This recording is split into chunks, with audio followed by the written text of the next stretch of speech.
makes offers for the properties, and then enters into contracts, and then eventually the property is transferred to Precise Trade.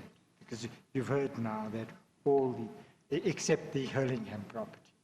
So we have an estate agent, Mr. Green, and an owner, Ms. Cullen de Beer, who will give evidence to that effect. The evidence will be short, but with respect, Chairperson, it is quite dramatic because they remember Mr. Montana's role in the transactions. Well, you need also to say what makes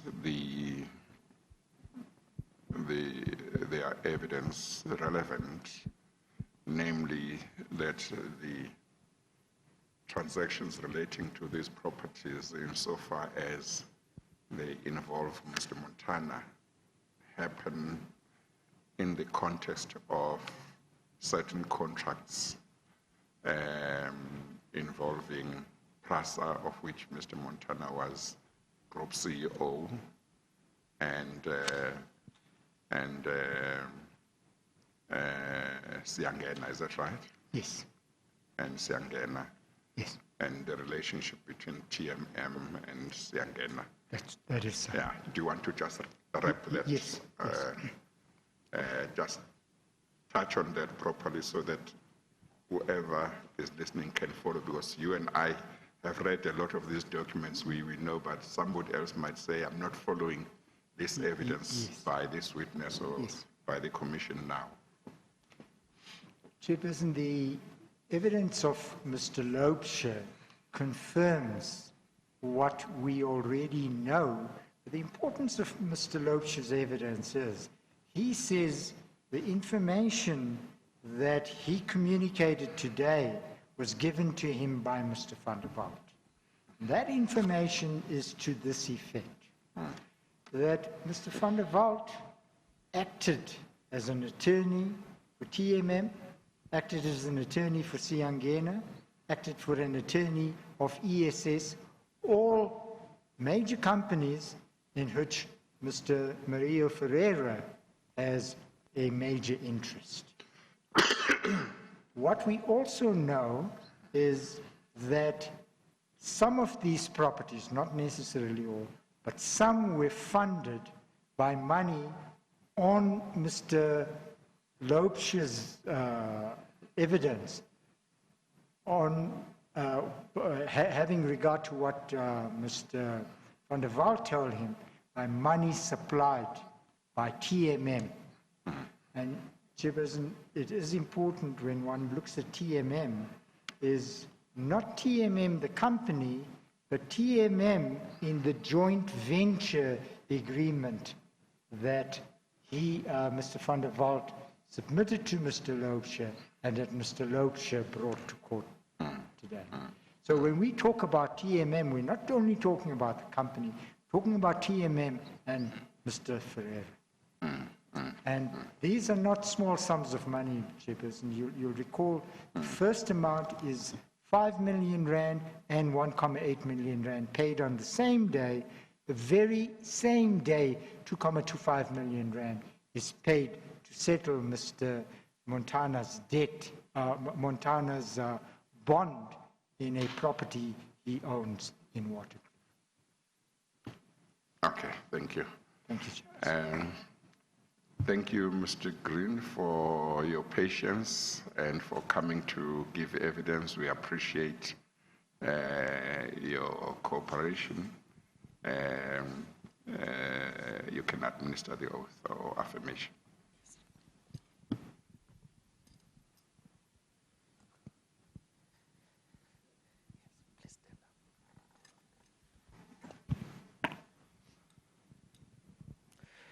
Please state your full names for the record. Louis Green. Do you have any objection to taking the prescribed oath? No, I don't. Do you consider the oath to be binding on your conscience? Yes, I do. Do you swear that the evidence will give will be the truth, the whole truth, and nothing else but the truth? If so, please raise your right hand and say, "So help me God." So help me God. Thank you. Thank you very much. You may be seated. You may proceed, Mr. Son. As you please, Chairperson. Mr. Green, Although he will ask the questions, look at me most of the time. Okay. Mr. Green, what is your profession at the moment? At the moment, I am a practicing estate agent. And in 2014? In 2014, I was an estate agent as well. And at that stage, with which agency or group were you attached to? I was with Pam Golding in the Hyde Park office. Does the name Mr. Montana, Lucky Montana, ring a bell with you? Yes, it does. And in what connection? I sold 2 properties to Mr. Montana. Yes.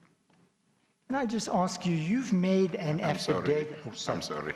Do raise your voice a little bit because there is some noise with the echo here. Thank you. So you say you sold? I sold 2 properties to Mr. Montana. Just for putting them in context, one is in Sandhurst and the other is in Hurlingham. That's correct. So those are the latter 2 properties. Now, Maybe for the sake of completeness, you can indicate 2015, 2014? Yes. I'm going to have to refer. No, that's fine. It was during 2014, 2015. Okay, that's fine. The exact date you can look up later. I just wanted us to have that ballpark in terms of time frame. You've made a statement in regard to these transactions, is that correct? That's correct. And that statement was made on the 1st of October 2015, is that correct? That's correct. Chairperson, Mr. Green's statement appears at bundle G, page 80 and 81.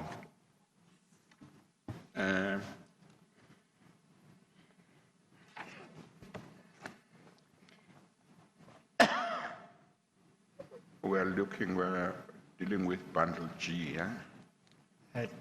Is that right? Yes, that is such. Okay, and Page 80 and 81.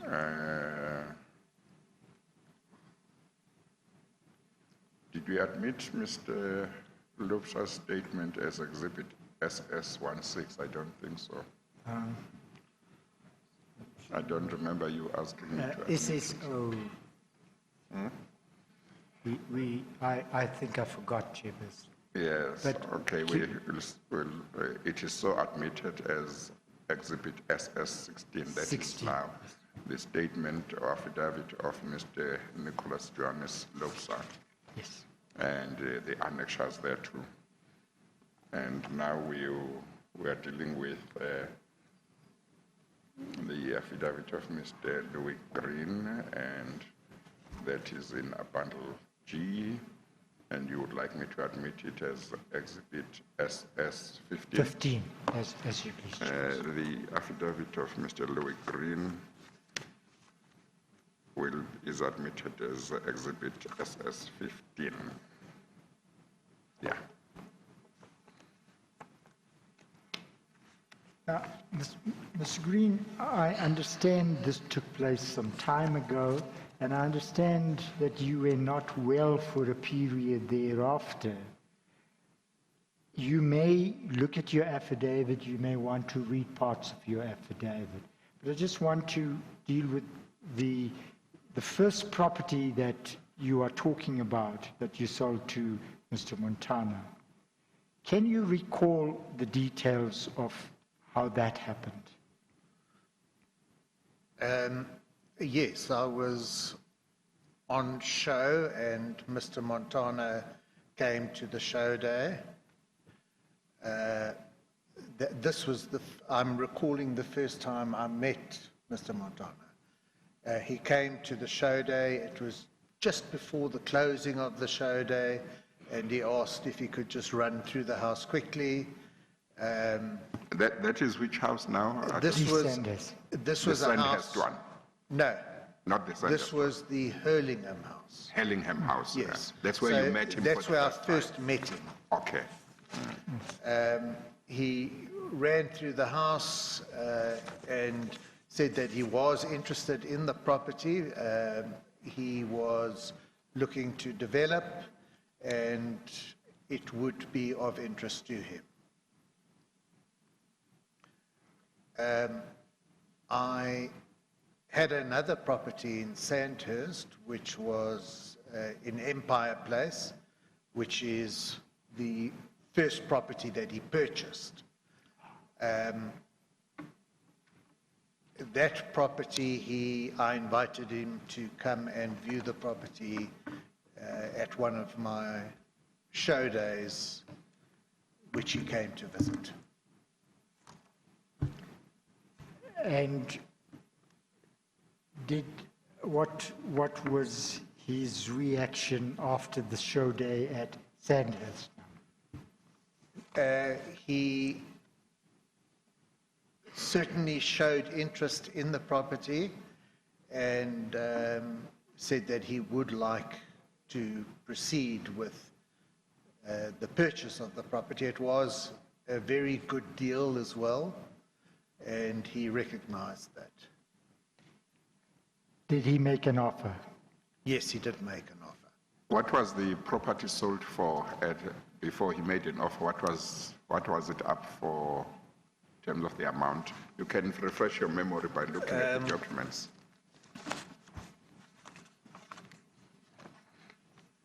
That property, prior to me getting the mandate, I think was at around 18 million rand with the previous agency. I sold the property, I think it was 13.9 million To Mr. Montana. to Mr. Montana. Yes, okay. Yeah. But you say that at some stage before you got involved with the property, it was about 18 million rand. That's correct. But do you have any recollection of what the amount was at which you were selling it before Mr. Montana made the offer of whatever? I think it was around about the 15 million. Oh, okay, okay. And the circumstances around the sale were that the owner had already purchased and renovated a new house for his family. Yeah. So, there was definite opportunity. Yes, he needed a sale to Yeah, he happen needed, as soon as and, possible. Yeah, we managed to put a deal together. yeah, okay. So Mr. Montana made an offer, and did the owner accept the offer? Yes, I don't recall if it was that Mr. Montana offered 13 million and the owner came back with 15, whether it was, the bottom line is it was settled at 13.9. No, So I don't recall the Yeah. exact circumstance as to how we arrived at the 13. Yeah, no, that's fine. Right. Now, in regard to that sale, if I can call it that, was any deposit paid? Yes, there was a deposit paid. And what was the amount of the deposit? The deposit was 5 million. If I could just ask you, Mr. Green, in that bundle in front of you, will you look at page 85?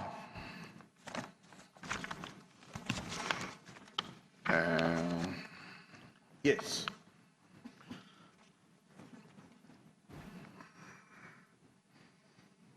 Well, before that, can I just clarify this?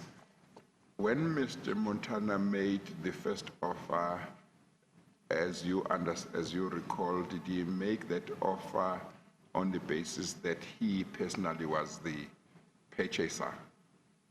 Yes, the offer was made by him. Okay, okay, not for an entity or No, anything. it was by him. Yes, okay, thank you. Chairperson, I thought I'd just get rid of this document. This is the very document that Mr. Loubser was shown. Yes, okay, yeah, let's deal with So that. I just thought I'd... Yeah, Now, when Mr. Montana, sorry, can you remember who the seller was? The name of the seller? Yes, it was Kohler. Mr. Kohler. Yes. And the deposit was paid. Was then the property sold to Mr. Montana? I'm trying Yes, to get to the end. the deposit would only have been paid once the sale agreement was agreed. Yes. So the offer to purchase, once it's signed by all parties, becomes the sale agreement. Once the sale agreement is ready, the deposit will be paid. Yes. Now, I just want to get to the point where eventually the property was transferred not to Mr. Montana, but to a company called Precise Trade. Is that correct? That's correct. How did that but happen? I'm sorry, just before that, in terms of the agreement, what was the deposit that Mr. Montana was supposed to pay? 5 million. 5 million, and that's the deposit that was paid? That's the deposit that was paid. Okay, thank you. As you please, Chairperson. Now, it was eventually sold to Precise Trade, am I correct? That's correct. Yes. I can ask you to look at page 92.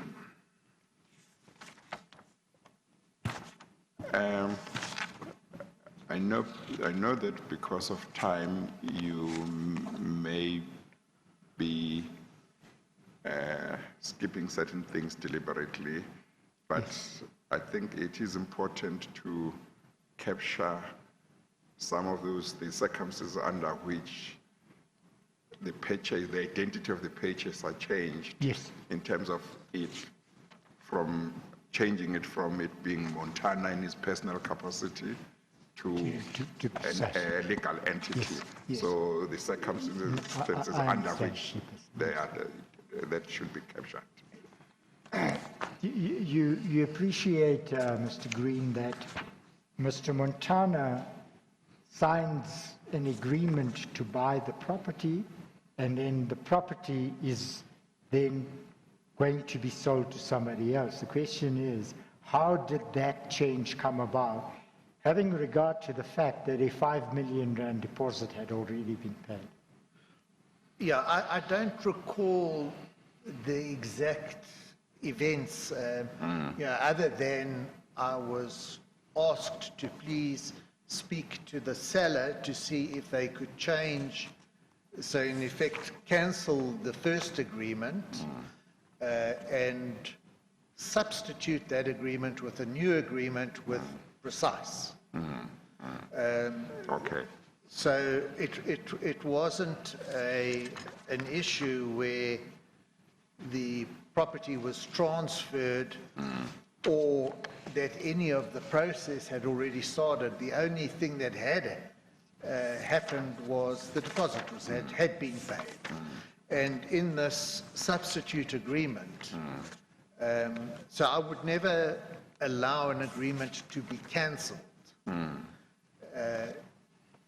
The agreement would need to be substituted. So there would need to be a new agreement.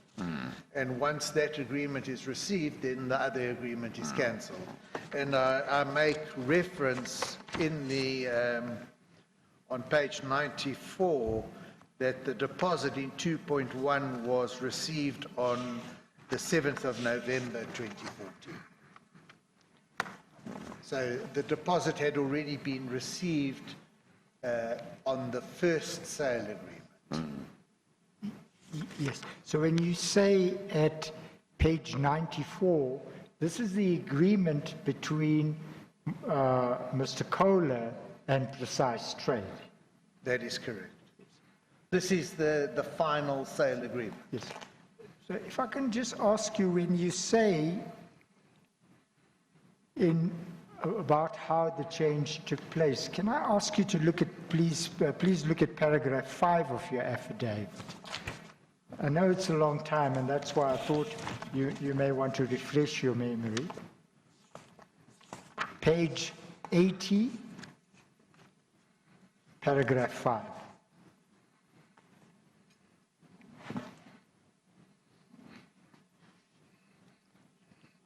You want to read that into the record, Mr. I think he may well, actually. It's a very short affidavit, this. Yes. He could just read it. Indeed, Chairperson, yes. that may be. Should I read that? Yes. Or could you read the whole affidavit? Just read the whole affidavit, yeah. And then we can ask specific I questions. must read the whole affidavit. Yeah, you can read the whole affidavit. I, the undersigned, Louis Green, ID number 590512511986. Or maybe you can start on paragraph 2. Yes. Okay. On or about mid-2014, I was instructed by Mr. Kohler to market and sell a property known as portion 18 of Earth 1 Sandhurst, Gauteng, situated at 119 Empire Place, Sandhurst, Johannesburg. As a result thereof, I placed the property on show a number of times, and on or about the 26th of October, a gentleman now known to me as Mr. Lucky Montana visited the show day and expressed interest in buying the property. Either that day or the next day, I cannot now remember, Montana signed an offer to purchase for the property in the amount of 13.9 million. I cannot now recall where the offer was signed, as I do many offers. It may have been signed on the show day.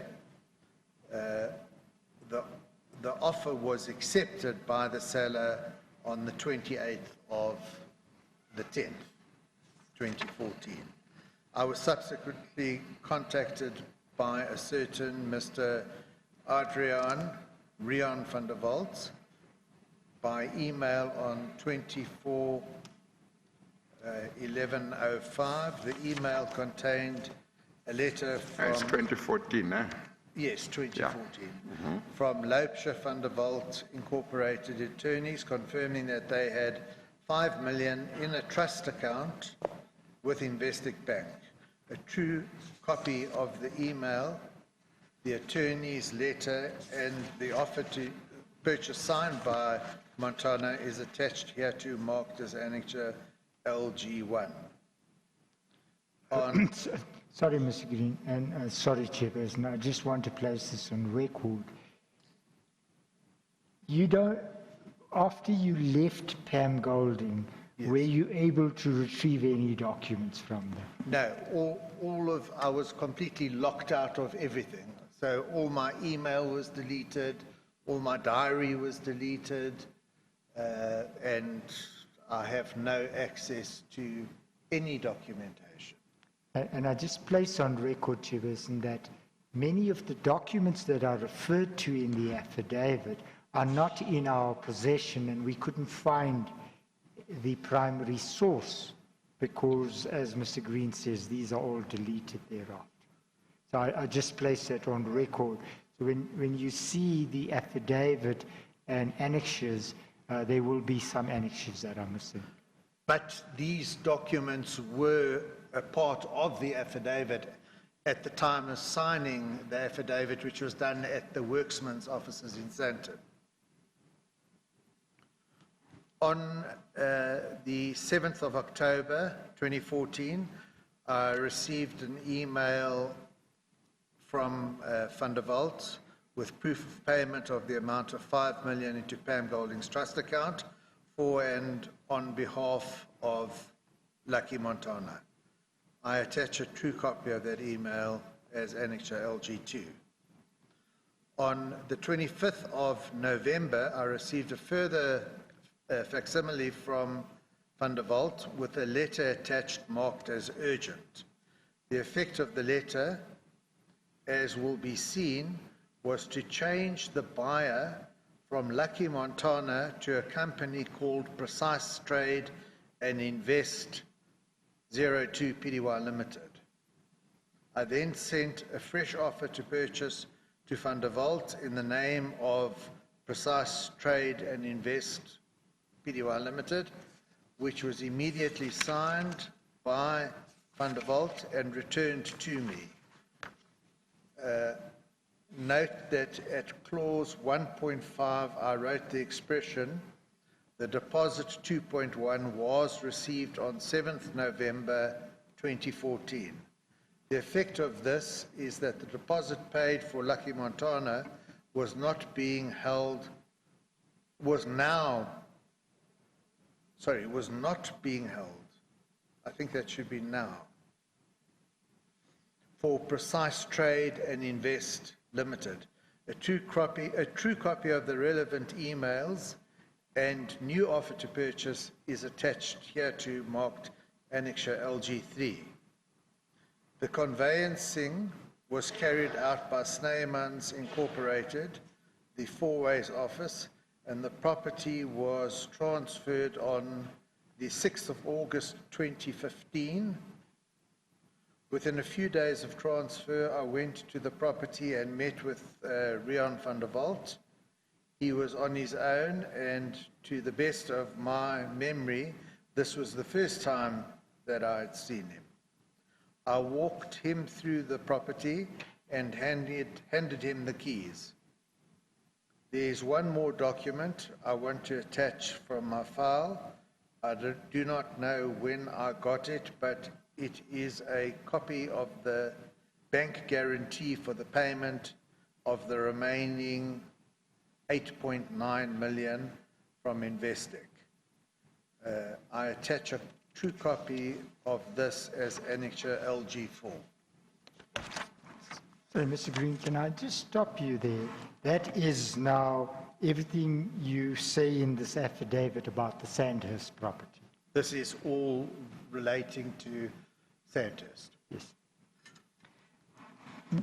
Coincidentally, I was also the selling agent on another property that was purchased by Lucky Montana. This is the property located in Hurlingham on 12 Montrose Road and known as the remaining extent of Earth 70 Hurlingham. The seller was Mrs.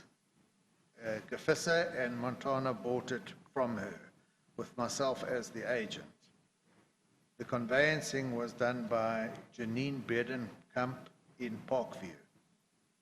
I distinctly recall Janine Bredenkamp calling me one day and saying that Mr. Montana had contacted her and requested her to change the buyer from himself to another entity. I do not now recall what that entity was, but she refused to go along with it as she wanted to finalize the transaction.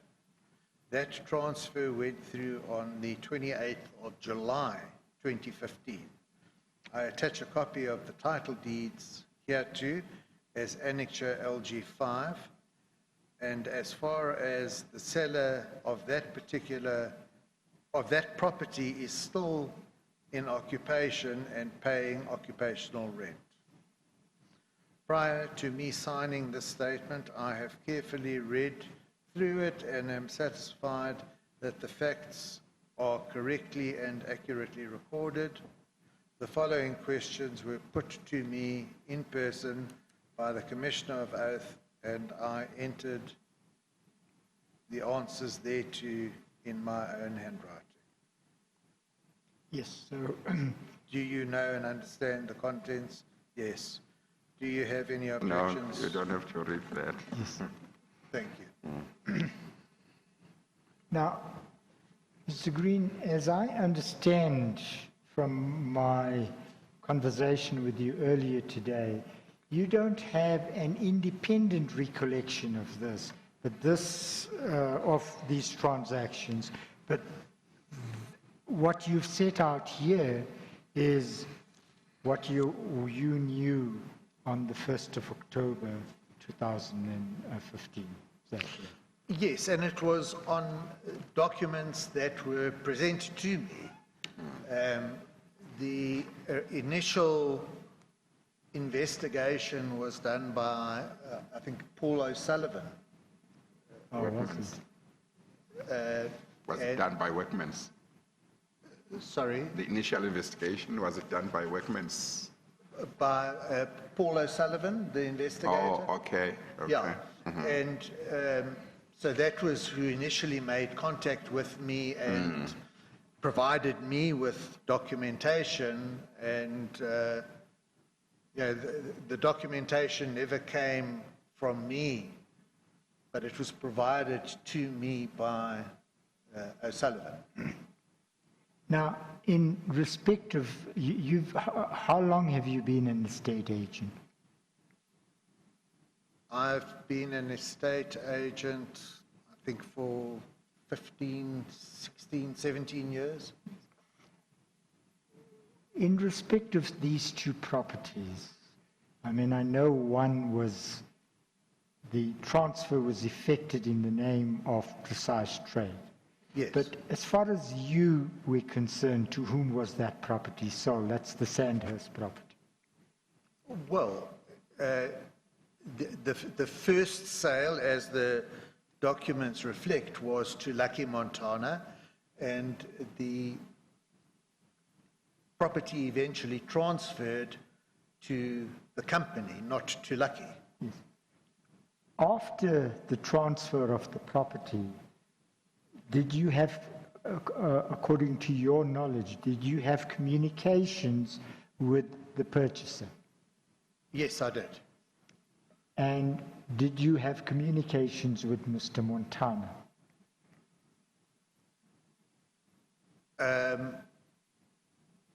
I think I did, yes. But you don't have an independent recollection of it? Well, I did see a document where, after the transfer, I had sent out an email where I had copied, it was in respect to the pool cover, where I had copied Montana in on the email that I sent to Van der Walt, to Precise. And he was quite irate and upset at the fact that I had copied Montana in on the email. So, yes, I had. But subsequent to that, did you then continue communicating with Mr. Montana in respect of the property?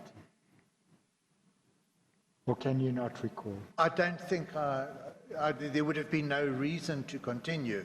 I mean, my communication going forward, and this was up until 2017, was all with Van der Walt. Let me ask this question.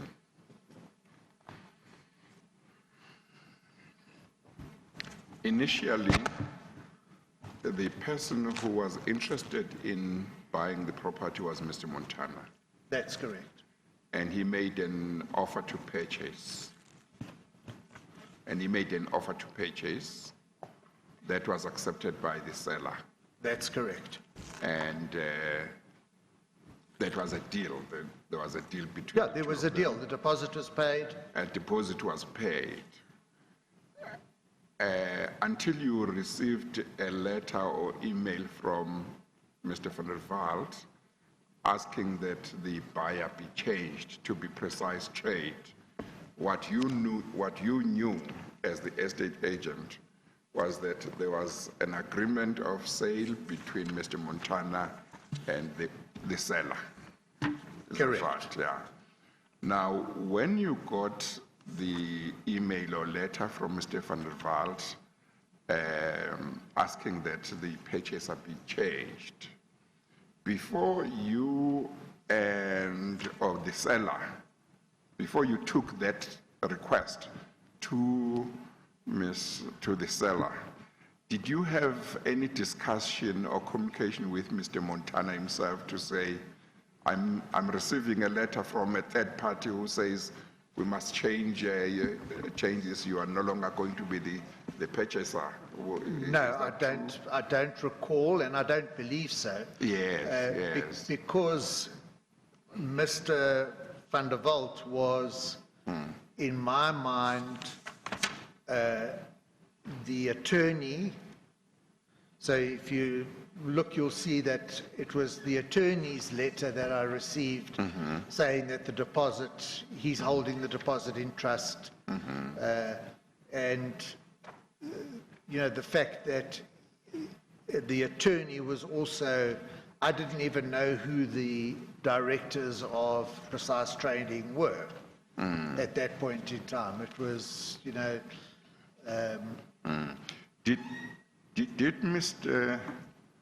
Did Mr.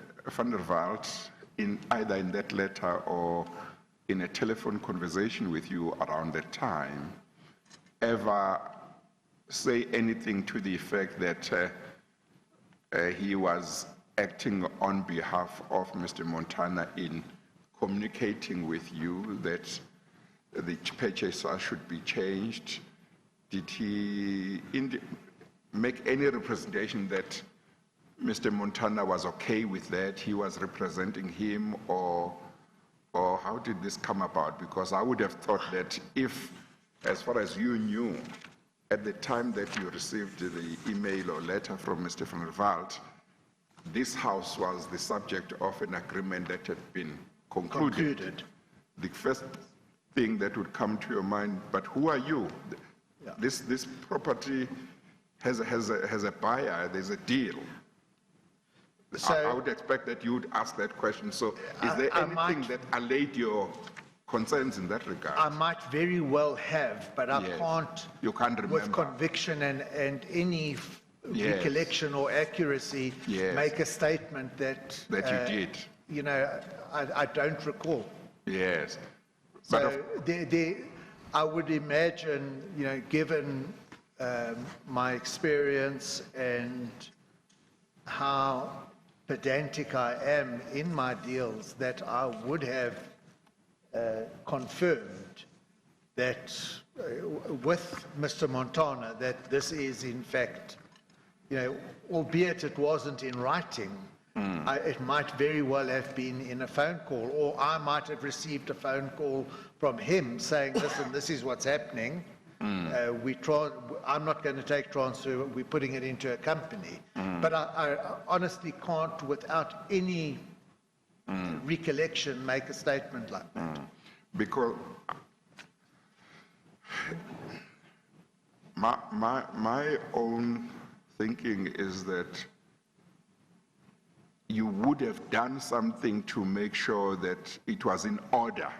Absolutely. This was in order with Mr. Montana, because otherwise you would be causing your client, the seller, to be in breach of the agreement. You would be in breach of the agreement.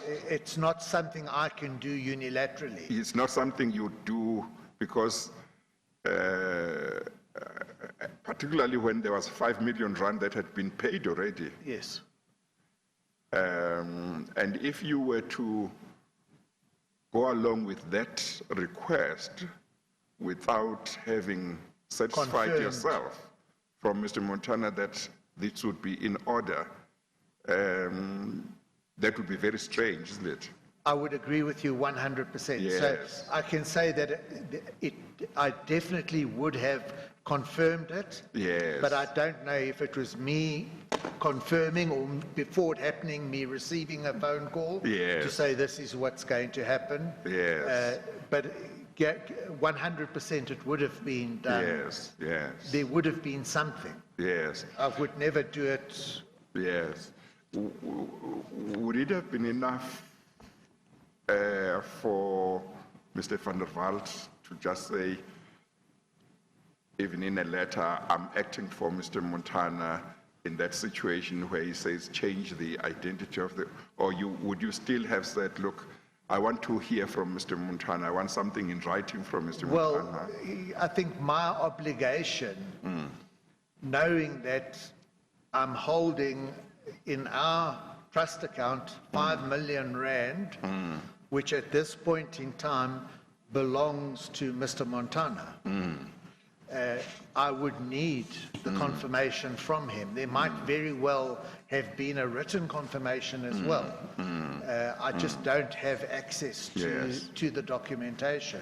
But you certainly wouldn't have just gone ahead without... It would be against practice. You know, it's not something, I can't assign Mr. Montana's deposit to someone else Yes, without. Yes, Mr. Soni. Mr. Green, you might recall you mentioned a little earlier that there was an email from Mr. van der Walt saying, but why are you contacting? Yes. Can I show you 3 emails? And we'll just go through them and place them on record. Chairperson, these are going to be part of a different bundle. Is that the one that was shown to Mr. Lofsha? No, this is a different one. Yeah. Do I have it here? The one you are showing him or not? Not in your set of documents at the moment.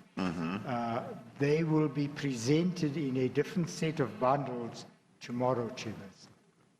It's not a bundle that is here. It's bundle H, Chairperson. Yeah, I thought there was bundle H during the day, during the morning.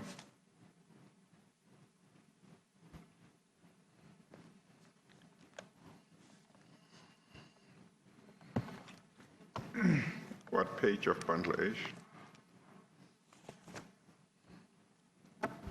Page 180. 185, 186, and 181 respectively. I'm going to refer Mr. Green to each of them. Chairperson, you will see it's marked SP12, SP13, and SP11 respectively.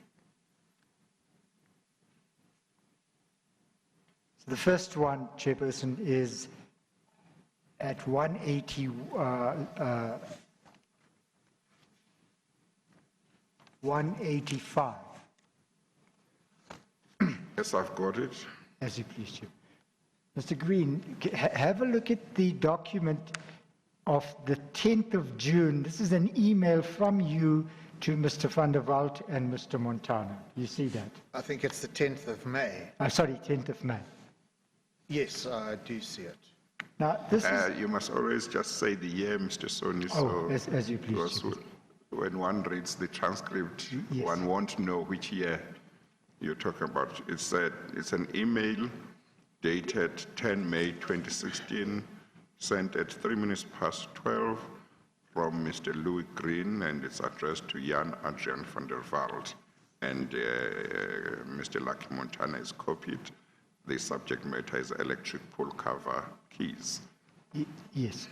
Now, this is an email you addressed to Mr. van der Walt, Mr. Green, That is correct. and it deals with the pool cover, and you're having found 2 further keys for the electric pool cover. That's correct. Right. His response to you... Let's hear what he says, what Mr. Green says to him first. Oh, as you please. Yeah, just read what you say in that email to Hi, Mr. Rian. Hope you're well. I received a call from the Colas that they have found an extra 2 sets of keys for the electric pool cover. The keys are in my possession. When would you be able to meet, or should I keep them until you're around the area? Yes, and you copied Mr. Lucky Montana in that email, is that right? Yes, I did. Would this have been after the sale of the property or before? After the I think transfer? this is it's after the transfer of the property. Yes, You know, he's already got occupation. yes. You remember earlier on there was a question whether you dealt with Mr. Montana after the transfer. Yes. I think if I recall And I correctly, you mentioned could this- not remember, or you were not sure that you did. I'm not sure. But here you do copy Mr. Lucky Montana. Are you able to say why you would have copied him here since he was not the purchaser ultimately? No, I have no idea why I copied him, but he has certainly been copied, and I spoke of the follow-up email that I received asking me why I had copied Montana. Yes, I think that's the Yes, email that Mr. that's Sonny the wants to next take one. The next into. email. That's about half an hour later, am I correct? The email on the 10th of May 2016 at 12:26 from Mr. van der Walt to yourself. And it appears at page 186 and it's marked SP13. SP13, yes. Yeah, SP13. Just read it, Mr. Green. Sorry, can I just make one other point? Yeah. That Mr. van der Walt CCs Mr. Montana on this. As well. Sorry, could you read it into the record? Hi, Louis. So this is an email from Rian van der Walt sent to myself, copying Lucky Montana on the 10th of May 2016 at 12:26 p.m. Subject, electric pool cover keys. Hi, Louis. Please explain why you have CC Meneer L. Montana in this mail. You are well aware of the fact, and as already explained to you last year, before the property was even bought by my company, that Meneer L. Montana has nothing to do with Precise or this property. Please refrain from this action in the future. The pool cover keys can be handed to Jan from MC Maintenance. I will arrange with him regarding the keys. Kind regards. Can I ask you to look at another document now? And that, Chairperson, that is SP14, which is on page 187. Are you coming back to this email or not? That the one he has just read, are you done with it? Yes. Okay. Before you move to another one, on this email, Mr. Green, Mr. van der Walt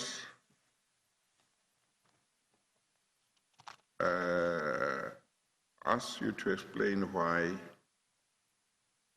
you copied Mr. Montana in your email to him, all right? Do say yes, because when you note the record doesn't capture nothing. Okay, yes, Yeah, that's, you agree. that is what. Yeah. Now, I'm sure we'll get to an email where maybe you give an explanation or where you will deal with that. But he says here in this email of 10 May 2016 to you, in the second line, before the property was even bought by my company. By my company, I think he refers to Precise Trade, is that Precise. right? Before the property was even bought by my company, he says, you know that before the property was even bought by my company, you know that Mr. Montana has nothing to do with Precise or this property. Is my reading correct? Is it the same as yours, that what he is conveying is that, on the face of it, is that even before his company, Precise Trade, bought this property, Mr. Montana had nothing to do with it? Well, how could I possibly know that even before he bought it, that Mr. Montana had nothing to do with it? Mr. Montana was my purchaser. Yes, that's why I'm asking whether you understand this email the same way as I understand it, because that's strange to me. Yeah, I think I wouldn't read too much into it, being that Afrikaans is his home tongue, and he's speaking English just very badly. No, So, but no, just leave that alone. If you just read the letter, if I read the do you content, understand it the same as I do? I absolutely agree with you. And that would be factually not correct. Namely, that Montana had nothing to do with the property before Precise Trade became the purchaser. Absolutely. Yes, okay, all right. Now, Mr. Soni? about 5 minutes later, Mr. Green, you send, and Chairperson, this is at page 187, SP14, you send an email to Mr. van der Walt, but you don't CC Mr. Montana. And what do you say in that email? Apologies. So that email now is the 10th of May 2016, am I correct? That is correct, and it's at 12:38 p.m. Yes. Can I ask you to turn to the other document I gave I'm sorry again, Mr. Son, I'm sorry. Yes. In your response to Mr. Van der Walt, why don't you give him an explanation? He asked for an explanation why you were copying Mr. Montana, who, according to Van der Walt, had nothing to do with the property or with the company. But when you respond, you say apologies, but you don't provide an explanation as to how it came about. Why not? I can say that I was wrong in copying Montana because it was Precise Properties that I was dealing with, not Montana. So I should not have copied Montana in on the email. Yes. And I just apologized for doing it. Ms. Rangata, please move back to your seat. Otherwise, we're being disturbed. Yes, but are you saying that copying Mr. Montana on your part in that email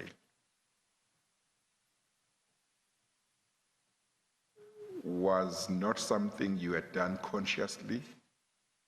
Are you saying it was oversight, or are you saying you had a reason to copy him, but if Mr. Van der Walt didn't want you to copy him, then you would not? I'm trying to understand that. How did it come about that, knowing that Mr. Montana was no longer the purchaser, you still, long after the transfer of the property, copied him, and Mr. Van der Walt asked for an explanation, and you just say apologies and it's left? Yeah, so I'm trying to understand it wasn't a conscious, it wasn't a conscious to copy him or eliminate him. You know, I can't give a reason why I copied him. I can tell you that I did copy him, Yes. but I can't tell you why. Are you able to say, and maybe Mr. Soni might know this from the documents here, but do you remember whether after there had been a change of the identity of the purchaser, whether you still included Mr. Montana in matters relating to this sale or not? I doubt it, because if I had, I don't know how much correspondence there actually was after the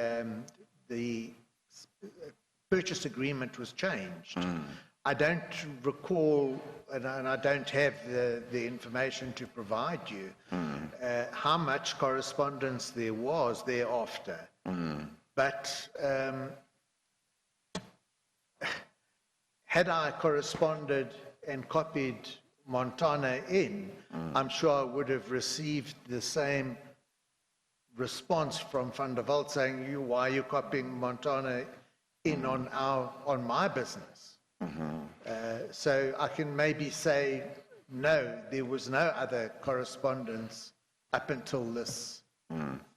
Did you, at the time or when there was a change of identity of the purchaser, did you establish who the directors of Precise Trade were, maybe even shareholders? Did you establish whether Montana was involved in Precise Trade at all or not? Or were you told? No, I definitely, if I'm dealing with a legal entity, I'm obligated to ensure that I'm dealing with the right person. Yes. And that there's, that person There's proof. is enabled, Is authorized, yeah. is authorized to deal on behalf of the entity Yes, as well. yes, yes. So I would have done all of that stuff. Yes, And to the best of my recollection, he was the sole director. Is Of that Van der Precise. Walt? Van der Walt? Van der or- Walt. Van der Walt. Yes. So as far as you would have known at the time, Montana had nothing to do with Precise Trade, from Yes. your recollection. Yes. Yeah. Okay, Mr. Son. I've given you another document. It's called SP11, Chairperson. It appears at page 181. Have you got it? That's an email dated the 23rd, Mr. June, 23rd of June, 2016, Mr. Green. Have you got that in front of you? Yes, I do. Now, could you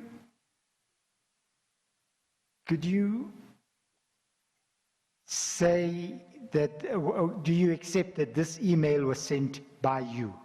Yes, I do. And it was sent to Mr. Montana and a Ms. Kosakane at Prasa. That's correct. And it was sent on the 23rd of June 2016. Correct. And what does the text of the email read? Before the text, the subject matter. Oh, sorry. The subject matter is 119 Empire Place, which is the Sandhurst property. Which is the Sandhurst property? Yes. Yes, Mr. okay. Hi to me. Please see below the email sent on 21 April 2015. Brahm called as he did not receive any response and really needs to sort the cover at 119 Empire Place, Sandhurst. Please make contact with Brahm to make the necessary arrangements. Best regards. Now, this is a month and a half after you apologized to Mr. Van der Walt for ceasing Before that, Mr. Montana. Soni, I'm sorry, before that, who is to me? I think Toomey is or was Montana's PA. Oh, okay. I think. Yes. Okay, all right. Then continue with the question, Mr. Soni.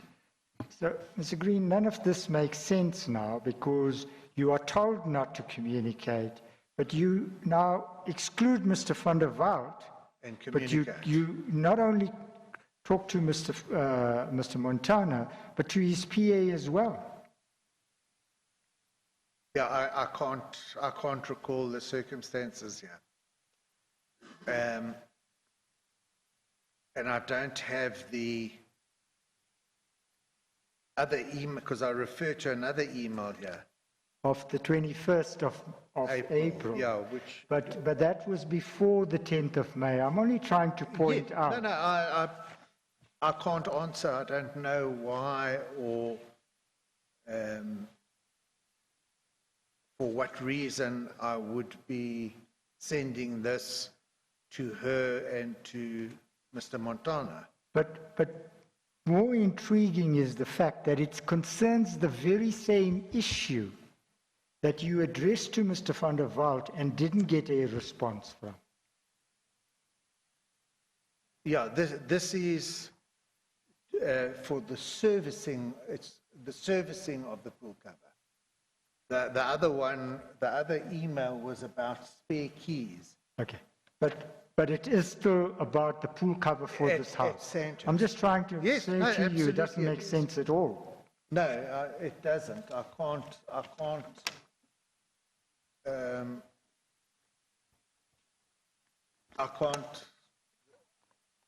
I can't say why. I don't know. But clearly, See, all we are trying to establish is we have a series of communications. We're just trying to say you would not have communicated with Mr. Montana without a good reason. Would that be fair to say? yes, I would say so. So what you cannot recall now is why you communicated with Montana, Instead of, but there must have been a reason why you did. absolutely. And especially, having been enlightened to the fact that I must not communicate with Montana on 119 Empire, but here clearly I have communicated with him. And left Mr. van der Walt out. Yeah. I mean, that seems strange. You go to the old owner, but leave out the new owner. Particularly because, Mr. Green, you have said, Hold on. Sorry, I can tell you why. Because this is 2015 and this is 2016. That's why. There's 20 SB 11 is 2015. 23rd of June 2015, and this is 2016. You know, I also looked at that and I thought it's 2016. No, you can see it's. well, It looks like it's sometimes flat these on the top. numbers, but why would you talk about the same subject? And you For can so see long. here, it says, I refer to the email of April 2015. But if you are talking about the same subject, namely the cover, No, this was the servicing of the pool cover. yes, and what you had spoken to, In 2016, they found an extra set of keys yes, for the cover. yes, And that's when in 2016, I spoke to Van der Walt. And Yes. he said, why are you talking to me? But it's clear here that this email is 2015. You can see in the body of the email, I say, please see below the email sent on 21 April 2015. So this email is 2015. but by that date, 23 June 2015, let's Yes. assume it's 2015, was Mr. Montana still the purchaser of the property? No, I think that it had already happened. That So why would you be talking to him about this property if he was no longer the well, purchaser? can I see the date of the agreement? What date? Yes, you can have a look. We are simply trying to understand, Mr. No, and I'm in the same. We certainly don't think that there's anything funny you did. We're just trying to No, understand. I Yeah. appreciate it, and Yeah. I'm trying to the best To of assist, my yeah. ability To assist, to assist you. yes.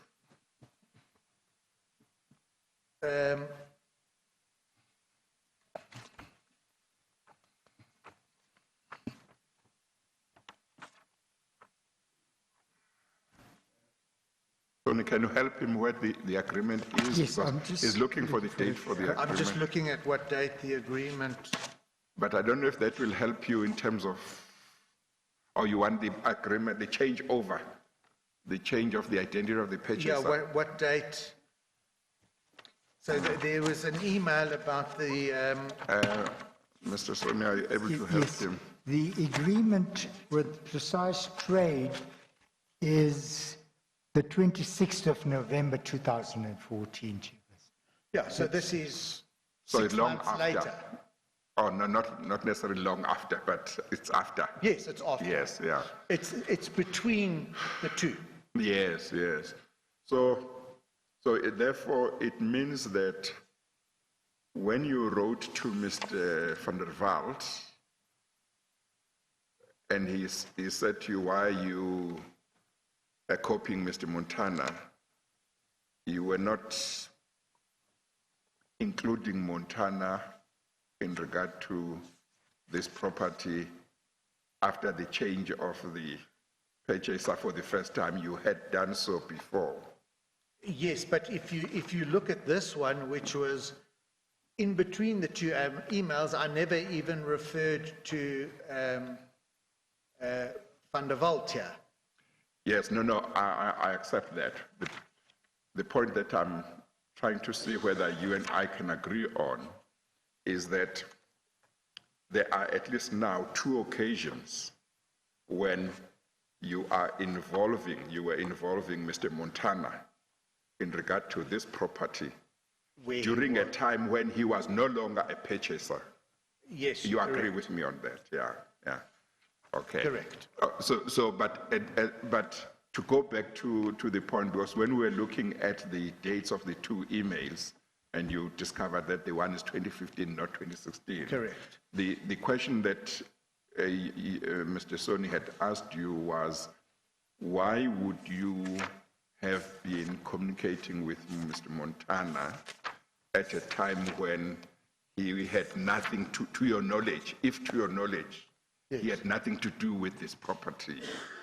And you had earlier said you can't explain. Is that still your answer, that you can see that it's awkward, but you No, don't know? I understand. Yes. You know, Yes. at this point in my life, I was very ill. Yes. I was heavily medicated, Yes. and I can't tell you Yes. why I did this. Yes. There's no, you know, Yeah. it is what it is. Yes, The yes. facts are here. It's in Yes. it's in black and white, Yes. and I cannot tell you why. Yes. Because it shouldn't have been. Yes. Well, Mr. Soni, maybe maybe you need to put to Mr. Van der Walt what you think the position is, if it's not too early Yes. to do that, because maybe that might help him even to remember. Yes. But if you intended to do that a little later, that's fine. I'm just saying. I'd like to I'm do just it. saying maybe Yes. it's the time to put to him so he can comment. Mr. Green, this is a property that is purchased for nearly 14 million rand. Correct. Mr. Montana comes to a show house, he buys the property. He signs, a deposit is paid by somebody who's saying he's paying on behalf of Mr. Montana. Then there is a change and you are told, please change the name of the purchaser. Thereafter, you communicate, even after the change, you communicate with Mr. Montana. Correct. Until you are told, but why are you dealing with Mr. Montana? Now, it appears strange that a person who was as interested as this, and who was not, Mr. Van der Walt was not at arm's length from Mr. Montana. He is the one who paid the deposit. That 5 million rand deposit was paid by Mr. Van der Walt. It was paid by Precise Trade. I don't know who paid it. The money came from that account, yes. Yes, A trust account. yes, but Mr. Van der Walt's trust account. Yes. Yeah. And so all we are But that's saying... not unusual. No, I think, Mr.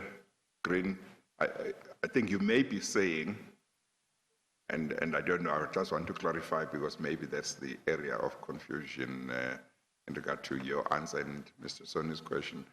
You may be meaning you were not aware when the deposit was made, who made the deposit, or is that not? No, I don't.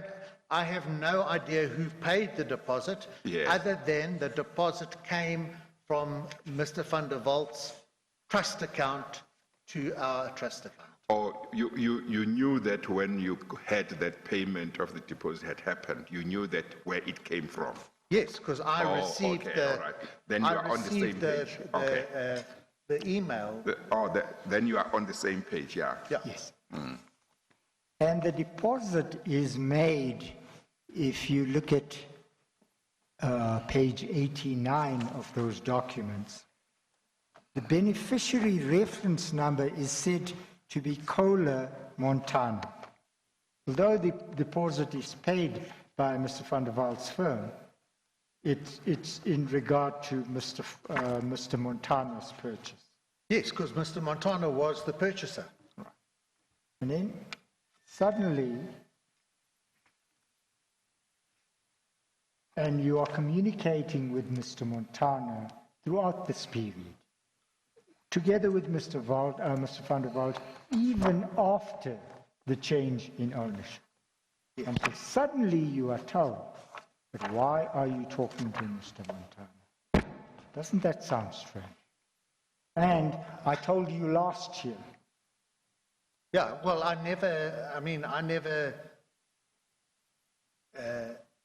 didn't understand the mechanics of the entities and, you know, the arrangements between the parties. It's not uncommon for someone to say, you know what, I'm not going to put this into my personal name, I'm going to put it into an entity. I'm going to put it into a trust. It's going to become a development property. So it's something that happens. Right.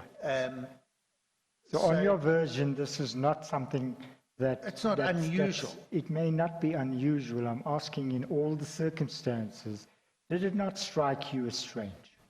Well, when it struck me as strange was when I got the mail from Van der Walt saying, why did you copy Montana in this communication? For me, that was strange. Yes. You know, it didn't even enter my mind to divorce the two.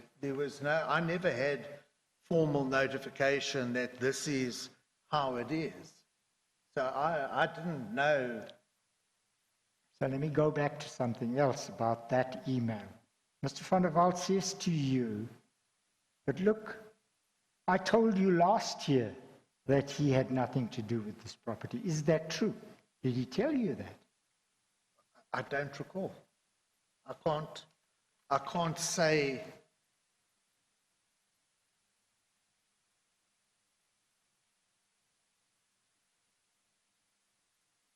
I can't say I recall him telling me. Does the email say he told the you email says, the previous year? I explained to you last year. Yeah, okay. You know, maybe that was, he's telling me, listen, I'm buying the property now. That's what he's considering his explanation last year, that it's not Montana anymore. I can't answer. Mr. I don't recall, I never received an official notification saying that this is what the structure is. And, you know, I always thought that they were partners in development work. Why did you think that? That's just from the interaction and... The interaction Who did you think were partners? Montana and Van der Walt, yeah, that they had entered into a partnership in this particular development. What development? Which is not unusual. What development? Well, Was Sandhurst a development? That property at Sandhurst? Was it not a it hasn't been, house? it was a house. Yeah. But it hadn't been developed. I mean, it hasn't been developed where the Hurlingham one has been, the development work has started on that property. But What do you talk about when you say it had not been developed, but it was a house? Well, I thought the intention was to develop the saying to his property to do something else. Yeah, and that's why I thought they were part. Who gave you that impression? I beg your pardon? Who gave you that impression? No one. It's just the interaction that gave me the impression. It wasn't. There was no formal. This is what we're doing. Here's our development plan or document.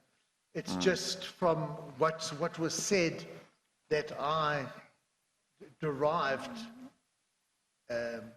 my thoughts. You know, I came in my mind how I thought it was structured. Mr. Soni, to continue.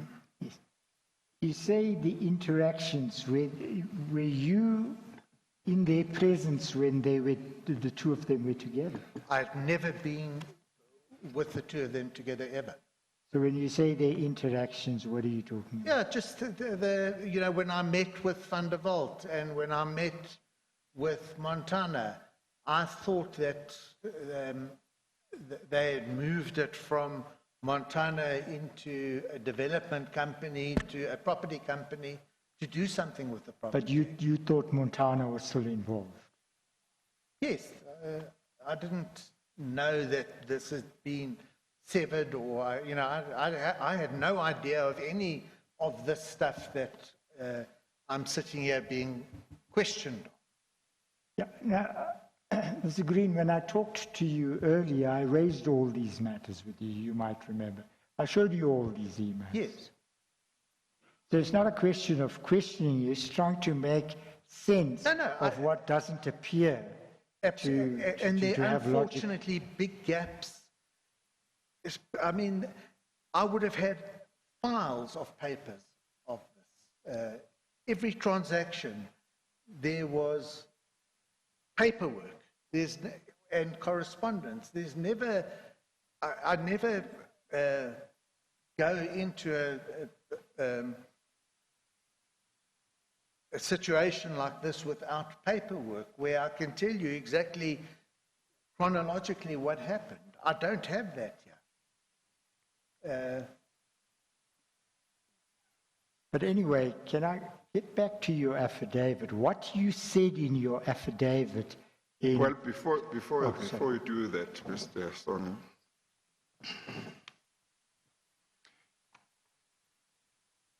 when you copied Mr. Montana,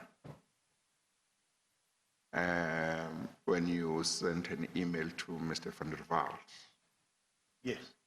and Mr. Van der Walt said, explain to me why you are copying Mr. Montana. You know that he has got nothing to do with this, my company or the property. Why didn't you say to him, oh, I thought you guys were partners in some development?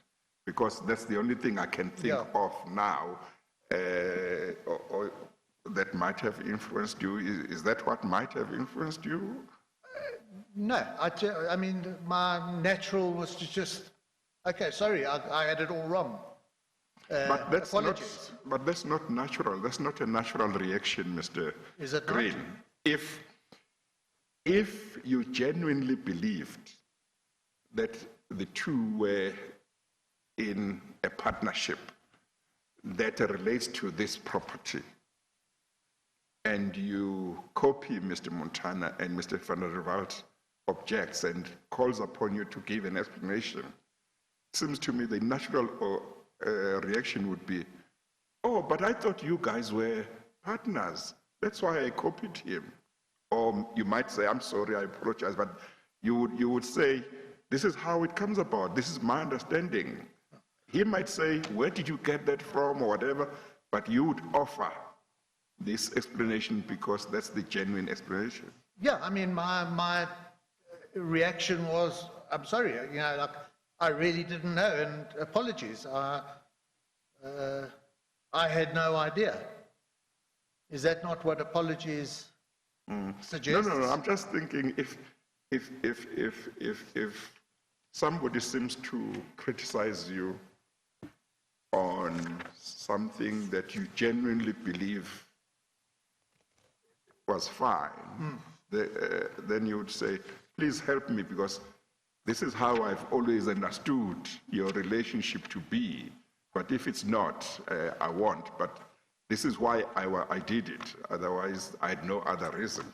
That's what I would have expected. Oh, you know, my response is what's here. Yes.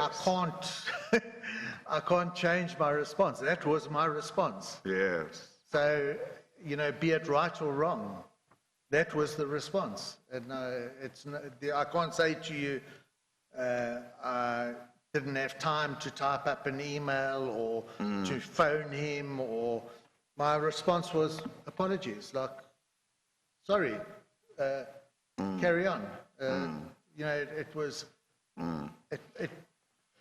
my job was done. I was finished. There was no, I didn't have to do any of this remote keys and pool fence maintenance. That was, my job was done. The minute the property transferred, I'm finished. So I had no obligation to fund a vault, to look after anything. Yeah, I did receive a mandate from him in 2017 to sell the property for him. And then my obligations were to him. And I was now in a situation where I was answerable to him. Mr. Sonny, continue. Mr. Green, I just want to ask, in respect of your recollection of this, what you set out in your affidavit is your recollection at the time, soon after all of these things happened. Yes. Listen, I have no further questions. Well, I thought you would put to Mr. van der Walt what may have happened, at least. Yes. Having regard to a lot of evidence that has been led here, and some of the evidence that will still be led, anyone knowing the evidence that has been led and some of the evidence that is still to be led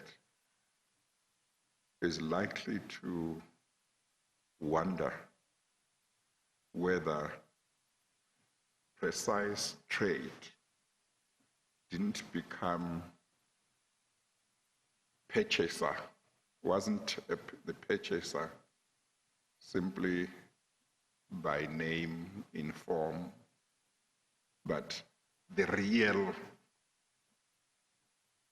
owner of the house was going to be Mr. Montana, or that whatever name was written in the deeds office as the owner of the property, the person who was going to enjoy the occupation, whether it was not Mr. Montana. Now, if that is the position, it may make sense why Mr. Montana would continue to be involved in regard to this property after there had been a change of the identity of the purchaser. It would explain why you would have written, you would have copied him when you wrote to Mr. van der Walt about the keys. Was it the keys or the cover? The keys for the cover. cover. It would explain why, because if Mr. Montana was going to be the person who was going to occupy the property, or if he was the real owner of the property, he would be the person who would need to know where to find the keys and so on and so on. Oh, what do you think about that possibility? Yeah, unfortunately, Van der Walt says, as I explained to you last year. So I can't say, well, he didn't explain to me last year that he is, it's quite possible that he did. So and he put in his letter here that he explained to me last year. So at the time of my responding to this and just saying apologies, it is possible that he had explained to me the year or a couple of months prior to this. But the question I'm putting to you is whether you agree that if the person who was going to occupy the property was Mr. Montana, even though the purchaser was Precise Trade, or if the real owner of the property was going to be Montana, even though on paper it was Precise Trade, would you agree that it would make sense why you would keep on involving him? All right, if I can say that if that was your understanding. When I first showed Montana the house, it was my understanding then that he would occupy the house, that he would move in and live in this house. That was my understanding.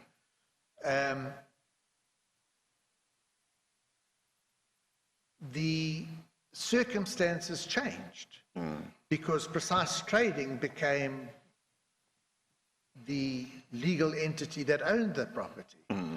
Let me ask, why did Montana not occupy the house once Precise got occupation of the property? Why didn't Precise do a rental deal to Montana?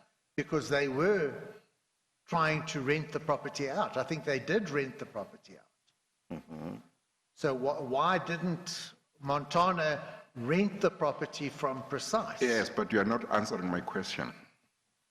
My question is, do you accept that it would make sense for you, it would have made sense for you to involve Mr. Montana, even though he was not the purchaser of the property, if your understanding at the time was that he was going to occupy the property or he was the real owner of the property? All right, so if that was your understanding. If you're asking me, did I believe he was the real owner of the property, the answer is no. Yes, but Simple. But if that was your understanding, would you agree that then it would make sense to involve him? If I thought that he was the real owner, that Van der Walt was a proxy for that kind of thing, yes. Then yes, I would agree with you. Yes, yes. Otherwise, you can't think of any other reason why you would involve somebody who is not the owner of the property, who is not the purchaser, who is not the tenant, in discussing about the keys and so on. Correct. Yeah. Okay, all right. It may be that I don't know if we have put everything that should be put to Mr. To Mr. Green. Chairperson, the difficulty is that Mr. Green's recollection of this doesn't go beyond what he said in his affidavit. Yes, but the question of what he knew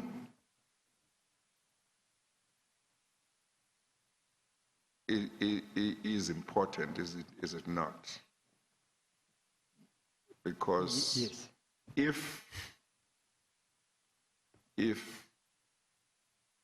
If he knew the position to be that Montana was the real owner, then it makes sense that he was involving him. Yes. or that he was going to occupy, or that he had some right in the property, To know. and yeah, then it makes sense.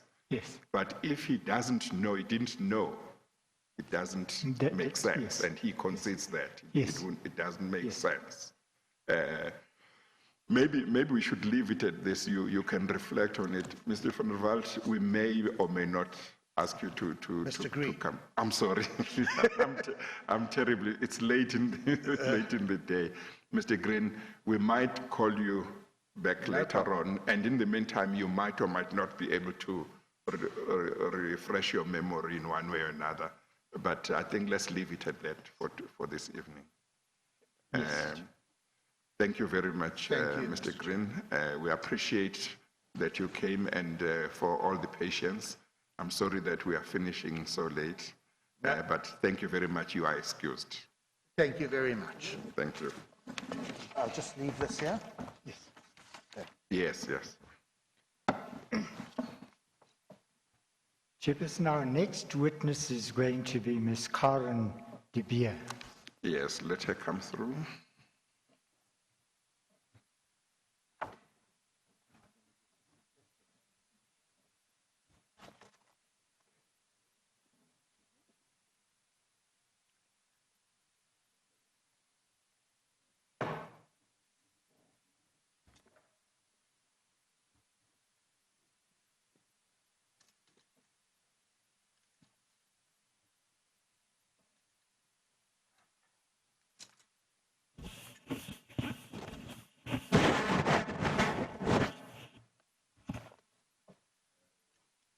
Those files, does Mr. Beer need them, or otherwise they could be taken away? Those files that Mr. Green was using? No, no. She doesn't need any documents? just Then they must be needs taken away if she does not bundle need them. G, Chairperson.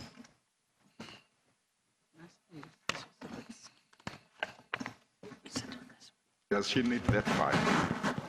Just G, Chairperson. Oh, okay. Mr. Beer, I'm terribly sorry. We have kept you like the whole day. We really apologize, but we are very grateful that you have been patient. Pleasure, Mr. Thank you very much. Please administer the oath of affirmation.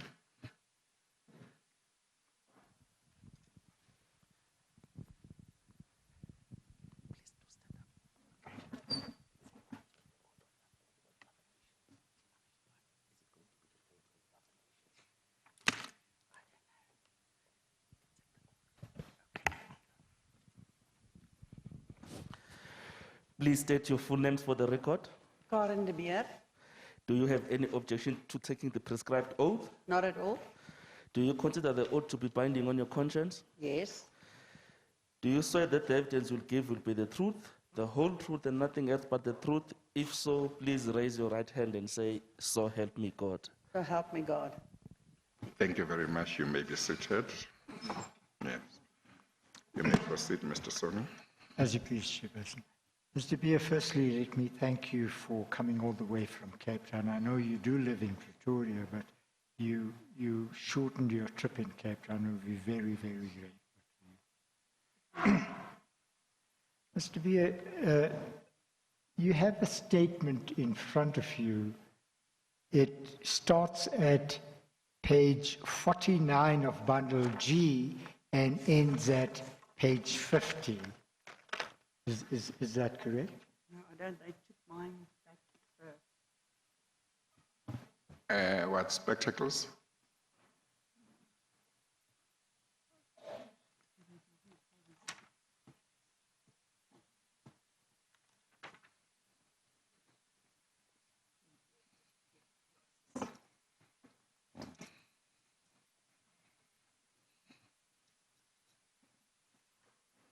Yes, Now, you've read this statement yes, recently as well. yeah, I did, Do you confirm that what's contained in the statement is true and correct? absolutely. Hang on one second. We're talking about a statement, a sworn statement appearing at page 49, handwritten 49 of Bundle G, and the statement is admitted as Exhibit SS 15. As you please, Chairperson. Yeah. It's a statement by Karen De Beer. Is that right? That's correct. Yes. Now, Thank you. to the extent that you want to refer to your statement, please feel free to do so. But in my short conversation with you, as I understand it, you have quite a good recollection of what happened during this period. Yes, yes, very well. Yes. You know, I didn't meet, you know, I had my property on the market. It was a guest house. And Let's just, for record, just indicate what property we're talking about. 225 Rose Street, Waterkloof. Waterkloof. Waterkloof. Yes, okay. Yes. That's the Waterkloof property. On our version, it would be the Waterkloof property. Yeah, Waterkloof property, yes. Yes. Yes. Okay, you owned the property. Yes, Yes. it was a guest house. I'm a property developer, and I did 2 developments, you know, guest houses just before the World Cup. And 2010. Yes, 2010. So I purchased the property 2005, 2006, and then I did 2 projects. And so after the World Cup, I basically decided to sell the property. So in 2013, I put it on the market. And Mr. Lucky Montana lived 5 houses away from me in the same street. So when the boards went up, on the first time that the house was sold in 2013, the 10th of March, 2 of my agents, Daniel De Lange and Antoinette Geldenhuys at that time, was the people selling the property. And the boards went up, and the first weekend that they showed the house, the one agent, Daniel, is very into cars. You know, he likes nice cars. So he came and he brought me a contract, and for exactly the price. And, you know, I'm used to, because I'm in property development, you know, people, when it's a house at that price, they're always trying to bargain with you. So I said, but... What was it being sold for? What's the price that you were selling for? I eventually sold it for 10.5 million. For? 10.5 million. But what was the price that you had put up, if you are able to remember? 11 million. Okay, But the all right. first contract was sold for 11 million. The Yes. first transaction we did. Yes, yes. And there was no offering for a lower price, etc. So I said to my agent, I said, listen, when people buying this kind of properties, he didn't make an offer, he says no. I said, then I don't trust this transaction, you know. And he says, no, this And guy... who was the purchaser for the 11 million price? Lucky Montana. Lucky So they Montana. came to me and they said to me, oh, but Lucky Montana, he's the CEO of Praza, and his cars, because he came there 2 or 3 times, and every time with a different, very, very smart, expensive car. So he said to me, no, there won't be a problem. He will be able to afford, because he said to us the loan is a formality, because one of his friends work at ABSA, but what he didn't know, I was also an ABSA client. And so 3 weeks later, I got an email to say that they only got value for 7.5 million. So I was so angry, because I knew, because I was an ABSA client, my bond was more than that at that stage. And they knew that, so I mean, I knew it wasn't correct. I'm So I sorry, I'm sorry. Hang on one second. So, Before this offer to purchase from Mr. Montana for 11 million, yeah, did you know Mr. Montana? not at all. Or even though he was 5 Yes, not at blocks all. away? Okay, okay. I only found that out after Yes. we met on the second transaction, Oh, that he was okay. living there. Okay. Okay. But you are now saying that you learned that ABSA had valued your property for 7 million, or was it somebody else who had valued No, it it for was, I got a letter from Mr. Lucky Montana Yeah. that he received a valuation from ABSA and they only found 7.5 million value, which I knew wasn't true because, I mean, I had a bond, you know, on the property because I bought the property for a lot less, but I did, as I say, a development there and I did a guest house. So I really spent a lot of money there. And So when you say you knew it wasn't true, yeah. what wasn't true? Was it the evaluation? The valuation or was it wasn't that true. he had got the valuation? Yeah, no. You see, he said to my agent, the bond will be a formality. Yes. That we will get the bond within no time because he's got a friend in ABSA that is going to assist him.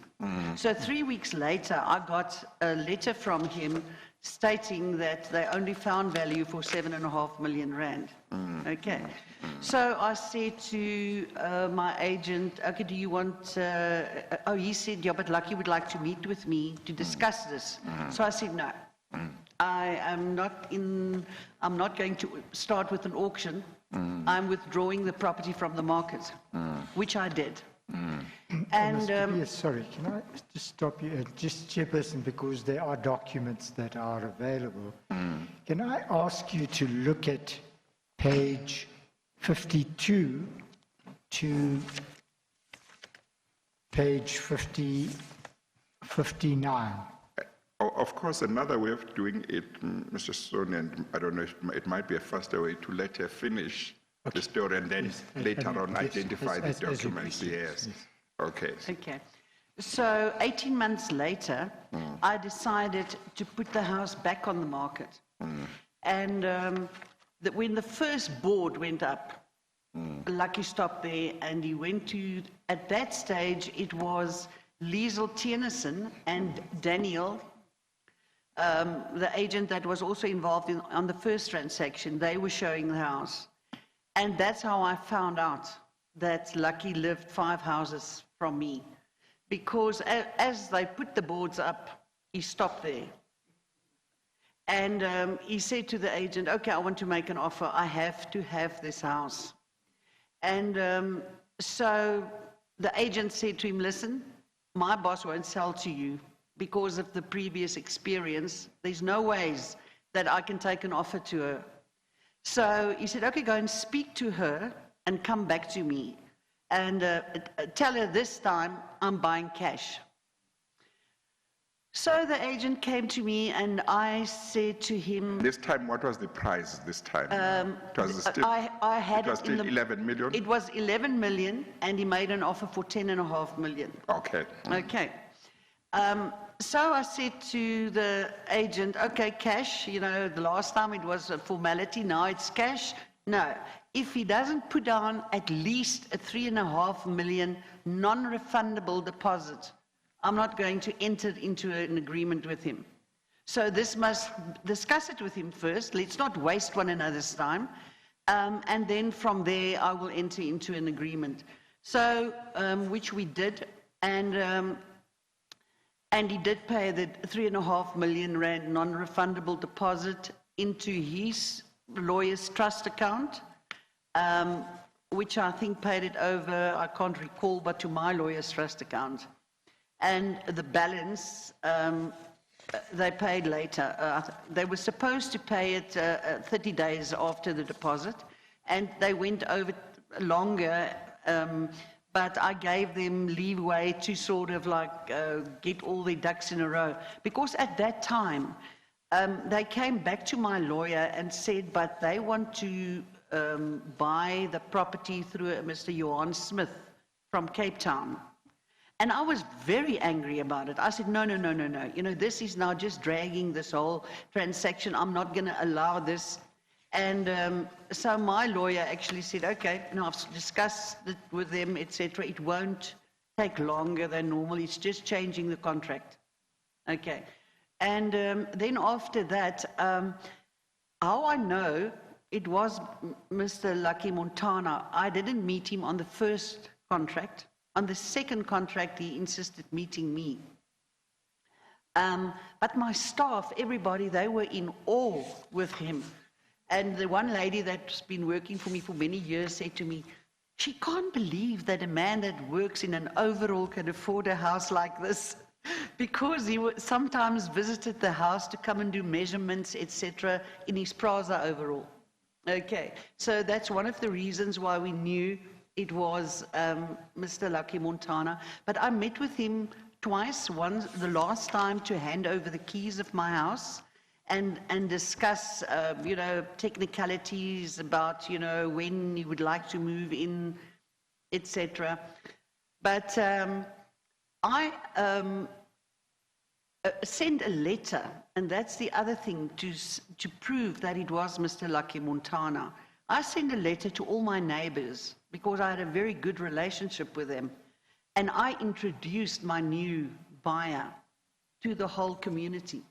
And I said, please, I would like you guys to make Mr. Lucky Montana feel welcome, etc. He's the CEO of Prasa, and I've sent that out. And I don't know whether that was the reason why the next moment Mr. Paul O'Sullivan contacted me, and it was the report in the Sunday Times, and everybody was like a ton of bricks, you know, sort of to get information, which I didn't want to give in the beginning, because I didn't know what was going on, and I didn't want Mr. Lucky Montana. He was a very, very sweet man and a very nice guy, so I didn't want trouble for him, and I didn't know about all the dealings, etc. So I refused in the beginning until Paul O'Sullivan told me, if you don't give me the contracts and stuff, I will subpoena you to come to court. So that's basically how I got involved in this whole investigation. Yes, Mr. Sonia, I think then you can. Yes. But we have the full picture, and I just want to fill in the documents. Yes. Mr. Beer, can I ask you, if you turn to page 52, up to page 59. Yes. This is an offer, a deed of sale of members' interest. Is this the first agreement that you entered into with Mr. Montana? Yes. And if you look at page 59, you will see that it is dated the 2nd of the 10th of February 2013. That's correct. That's when it was signed. And then if you look at the purchase price, the purchase price was 10.5 million rand. Yes, because the reason for the 10.5, I went because I wanted at that stage to sell the house very quickly. Yes. So I said to my agent, even though he never sort of like agreed on, you know, sort of making an offer, I said to him, let's tell him, because he said it was a formality, tell him. Look at me more than you look at him. I'm the one you are telling the story. Sorry, I'm terribly sorry about that. Okay, so I said to my agent when he came to me, and he said to me, it's going to be a quick deal, it's a formality. I said to him, to make it more sweet, I said, let's go to your guy and say to him that I will sell that property to him if it is so quick, at 10.5 million rand. Okay, so that is the reason why it was sold for 10.5. He never made an offer for 10.5. I offered. Okay. Then if you turn to page 65, Yes. you will see that that is the agreement you concluded with Mr. Johan Smith as a trustee of the Minor Property Trust. Page 65. Yeah. You see, that's the memorandum of agreement between yourself. This one was replaced with the one that was signed by Lucky Montana. This contract, the original one, was signed by Lucky Montana on this, in this contract. And then they say, okay, they're going to exchange. Then it was Smith. Yes. And then, was it later changed to precise trade or not? Yes. Yeah, Ultimately, it was changed to Yeah. precise trade. yeah. Yes, okay. So this, just to put it in perspective, at page 70, you will see that the agreement with Mr. Smith was signed on the 25th of August 2014. If you look at page 70. Page 70. 70, yes. The handwritten Yeah. 70. Yeah, that's correct. But what eventually happened, and that is what the chairperson was pointing out, that if you look at page 71, this is the deed of transfer. The property was in fact transferred from Anmani Guest House, CC, to Precise Trade and Invest, CC. Yes. So that's what the chairperson has been saying. Yeah. So we had three sets of owners, if I can put That's it that way. correct. There was a big controversy amongst all of them about which entity to use. And that's, like I say, that's the reason why I was very angry, because I was thinking, you know, this whole thing, and I was threatening that if they don't come to a point now of making a decision, they are going to forfeit their deposit. You know, because I need this to be registered. And so that's why, and I must be honest with you, that I didn't really, I'm not a very good administrator. I left that for my lawyers. But eventually, you know, I just said to my lawyer, just deal with it. Whatever they want to use. I mean, my buyer was Lucky Montana. Whichever entity he decides to use, I don't really care. I just want to get this registered and move on. So for that reason, as I say, it was different entities that was used. Mr. Beer, you said something as you started this part of your evidence. You said there was a controversy among them. Yeah. Who's the them? I didn't really speak to any of the people, but I mean, I was phoned by my lawyer to say, Johan Smith in Cape Town, and they're not sure.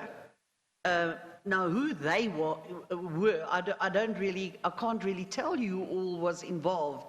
Like I say, I didn't get into the nitty-gritty. All I know is that Lucky was my buyer, and him and Johan Smith and all of them were sort of like arguing of which CC or company or whatever to use. And I just referred them back to Mr. PJ Vivier, who was my lawyer at the time. And Mr. Van der Walt did the negotiations with my lawyer. Oh, I see. So I can't recall, but I don't think my lawyer had any dealings with the Johan Smiths, or I think they've done that dealings through the lawyer of Mr. Lucky Montana, which was Van der Walt. And eventually, the property was transferred to Precise Trade, as we've agreed. That's correct. And the price was at the price of 11 million. I think it was 10.5. Well, if you look at page 73, at the bottom, Yeah. you will see that the purchase price to be the sum of 11 million rand, the very last two lines. Oh, yes, I see. Okay, yes. As I said, that's why I know. And maybe, I don't know, maybe I can't remember, like I said, I can't recall. Maybe I was angry and they offered 11 million after the 10.5 originally 18 months ago. And you were not going to give any discount this Definitely time. not. Yes. Now, we have and I'm just trying to understand, because you say something quite significant at the end of your affidavit. You have Montana coming and saying on several occasions, I want to buy this property. Yes. But then he says, as you say, there's a controversy in whose name should the property be registered. He never discussed that with me, never. No, I understand. No, okay. But What you did understand is that the controversy was about in whose name Yes. the property would Yes. be. But- He but- didn't discuss it with you, but from your lawyer, you Yes. understood that there was a controversy. That's correct. Yeah, okay. The whole issue around which entity to be used was done through his lawyer, Van der Walt. And I was just notified by my lawyer that this is what is busy happening. And I was fighting with my lawyer, and I said, they better now get to a point of what they want to do, because otherwise they are out of time. I'm going to get them to forfeit their deposit. And I guess what you wanted was Yes. the millions. Yes. In what name the entity, the property was, you didn't care, you wanted the millions. Absolutely. But just in regard to the point, because this obviously was a matter of some significance to you, in your affidavit that you made in September 2015, on the 21st of September 2015, and if you look at page 50, you make a point about who the purchaser really was. And can I ask you to please read what you say at paragraph 8 of that affidavit into the record? What page? Page 50, Checkers. 50. Yes. Okay. Okay. You are talking about, The paragraph that starts, The despite top fact- paragraph at page. okay, despite the fact that there are corporate entities involved, there is no doubt in my mind whatsoever that the house in question was sold by me through my CC to Lucky Montana. First to him directly, then to a trust run by Johan Smith, and eventually through his attorneys, Corporate Precise Trading Invest. The various contracting entities such as Johan Smith, Minor Property Trust, and Freddy's Trade and Invest Unlimited are merely this alter ego of Montana, which is correct. Now, when you handed the keys over, to whom did you hand the keys over? I handed the keys over to Mr. Lucky Montana myself. This is the day after or a day or two after you left the property. Yes. Oh, another very important thing is that I believe that if you leave a property for somebody else, make sure that it looks better than what he saw it. So I actually phoned his secretary, and I asked her at a time to meet with Mr. Montana. That is Mr. Montana's secretary. Yes, Yes. yes. And I phoned and I said, I would like to meet with him because I'm going to repaint the house. That wasn't part of the deal. But when I moved my stuff out of the house, all the marks where your furniture was, there was ugly marks, etc. And I looked at it and I thought, with all my furniture and everything, this is not the picture that he saw. And I wouldn't like to leave it like this. So I phoned her and I said to her, please could you ask Lucky, I would like to meet with him and then he can tell me what color he would like to have the house from the inside. I didn't offer the outside, but I mean the inside of the house. And then she said to me, okay, she'll come back to me. And I think a day or two later, she says to me, Mr. Montana said, thank you for the offer, but I mean, don't worry about it. He's going to redo and rebuild the inside, so you're going to just waste money.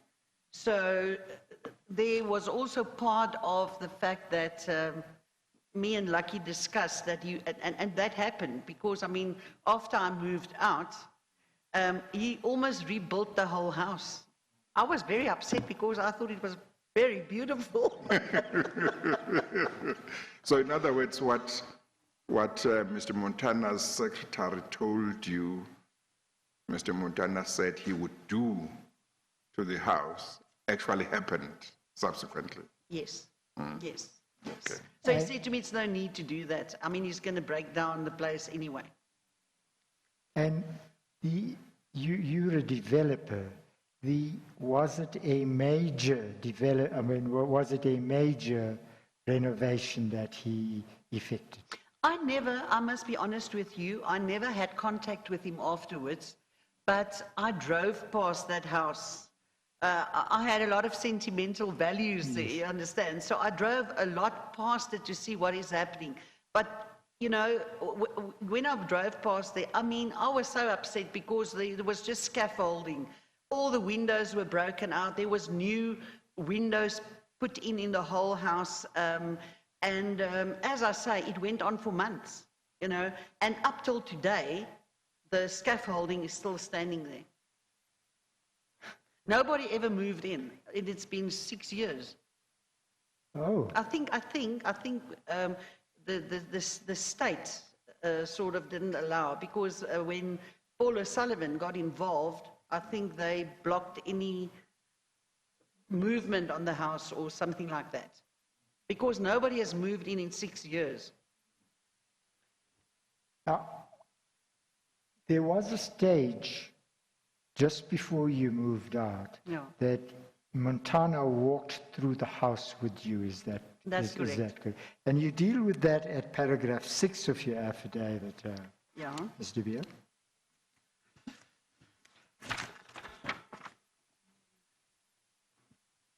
And you can start, it's at paragraph 6, and you can start with the sentence that reads, the second sentence, the first meeting. The first meeting I had with Montana was in or about mid-November 2014. Montana walked through the house at that stage as he wanted to check some things. I moved out, and the morning of the 26th, 2013, I again met with Montana and handed him the keys for the property. This is after he declined your offer to repaint That's the house. correct. The That's inside, correct. sorry. Yes. And then can I ask you to please turn to pages 7. So just before that, so all of this happened, the transfer happened. The transfer of the property was from your closed corporation as the correct. owner to Precise Trade as the new owner. But you are saying, as far as you were concerned, the real owner was Mr. Montana. For sure. And you say you had these interactions with him, even with his secretary saying that Mr. Montana said he would, telling you his plans about the house, which ultimately you saw happening. All right, and absolutely, because when I walked through the house with Lucky, when I handed him the keys, I suggested to him, because being in property development, and I had business rights because it was a guest house. And, you know, the average rates and taxes at that time in Waterkloof was about 2,400, round about there. And I think at that time, if I can remember well, mine was about 11 to 12,000 rand. And I asked him, who's going to stay in this house? And he said he was going to stay there. And I said to him, I suggest that I said, are you going to run it as a guest house? And he said to me, no, he was going to live there. And I said to him, you know, I would suggest that you deregister the business rights, because otherwise you're going to pay 10,000 rand a month more for rates and taxes if you are not going to run it as a business. And so he said, no, it's not necessary. He'll keep it like that. Maybe in future he would like to do something else with it. So I mean, I had those kind of discussions with him. Yes, okay. Okay. Thank you. I interrupted you, Mr. Sonu. Yes, I interrupted you. You can continue. No. So, can I ask you, please, Mr. Beer, to look at page 76 and page 77? And these are letters you wrote after you left the house. That's Is that correct? What are these letters, just in general, before you read them? These letters, as you will see, is the 27th of November. That was after I've handed over my keys to Mr. Montana. And I just actually told the community, my neighbors, because I had good relationships with my neighbors, and I just basically introduced Mr. Lucky Montana to them. And, you know, sort of like telling them, you know, make him welcome, make him feel, because he is a very smart man and he's a very gentle man. And I would like you people to sort of make him part of the community. So this is the reason for the letter that I've written. So If that email hasn't been read into the record, I think I it want would to be do good. that, Yeah, Chairperson. yeah, go ahead. Yeah. So the email is dated the 27th of November, and it's addressed to a particular email address, and the subject matter is Rose Avenue Security. That is that your property? Yes, what actually happened, I mean, I was about a year or 2 years prior to that, my husband was gun pointed at our house, coming from the gym, and it was very, very traumatic. And after that, we had 24-hour security at our, with the gatehouse outside our gate. So that's basically just. Whose email address is that one where you sent it to? And is it Vision or something? Do you want to, that letter at page 76, Let me just that email address?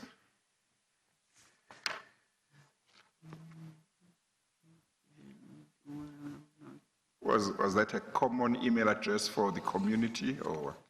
Yes, I think, I can't remember well, at some stage, some of the community also got involved with security. Yes. And I can't remember whether that was, part of, because some of the community would get,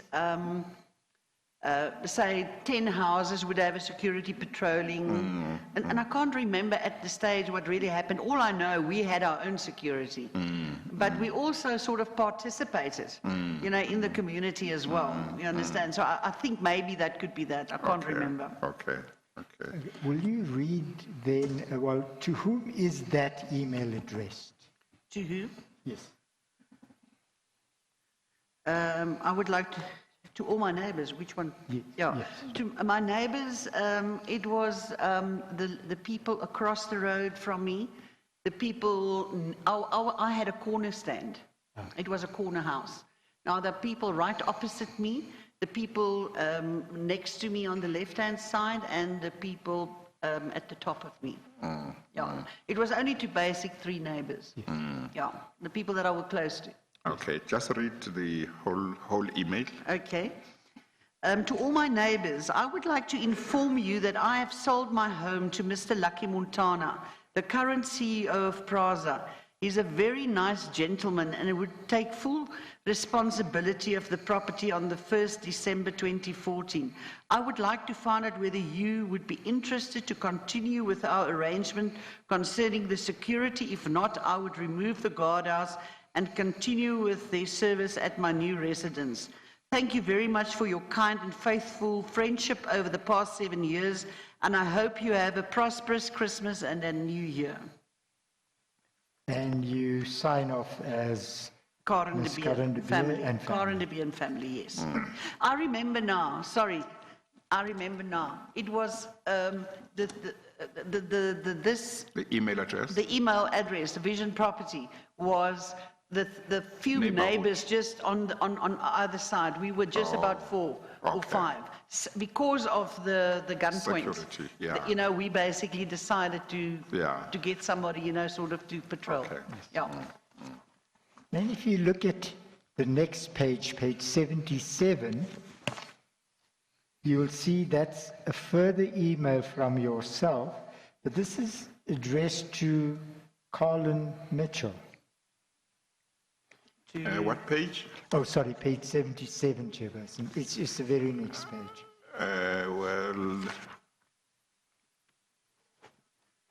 Caroline. It also says to all my neighbors, but it says addressed to, yes, okay, yes, continue. I think maybe. Is it identical? It's identical. It's identical. okay. I think what could have happened here, maybe one of my staff maybe had an oversight on one of the people and that we then basically forwarded that to them. Yeah, okay. Okay. But what you say in your affidavit, and I'm just asking if that is now your recollection as well, you want to make it public, that you want them to embrace Mr. Montana. Yes. We had a very, very nice community. And, everybody was quite sensitive about what is going on around them after this gunpoint, etc. And I wanted to let these people know that there's somebody moving in here, this is who it is, and it is a very nice person, and I would like him, because I also told him about the nice neighbors that I had. So I want to just make actually them to get to know one another. I told him about what nice neighbors I have, and I told them about what nice man has bought my house. Did you ever meet Mr. van der Walt? Never. But Mr. Montana you met? Yes, Mr. Montana, I met several times. Yes, On the yes. last contract. On the Yes. first contract, never. Yes.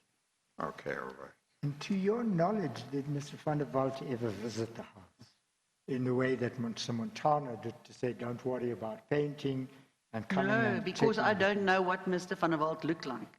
I've never met him. I don't even know where his offices is. And Mr. Johann Smith?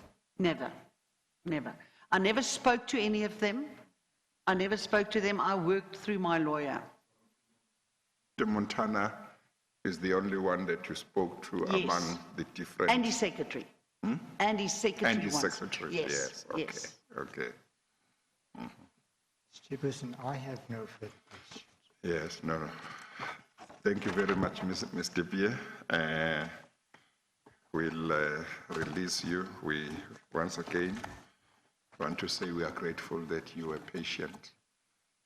Thank you very much for coming to give evidence. It's a pleasure. You are now excused. Thank you. Thank you. Thank you again from us, Mr. Pierre. We will adjourn now, and tomorrow it's 2 witnesses.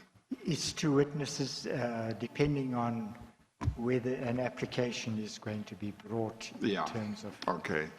So we'll start at 10. We'll start. Yeah. We adjourn. As you please.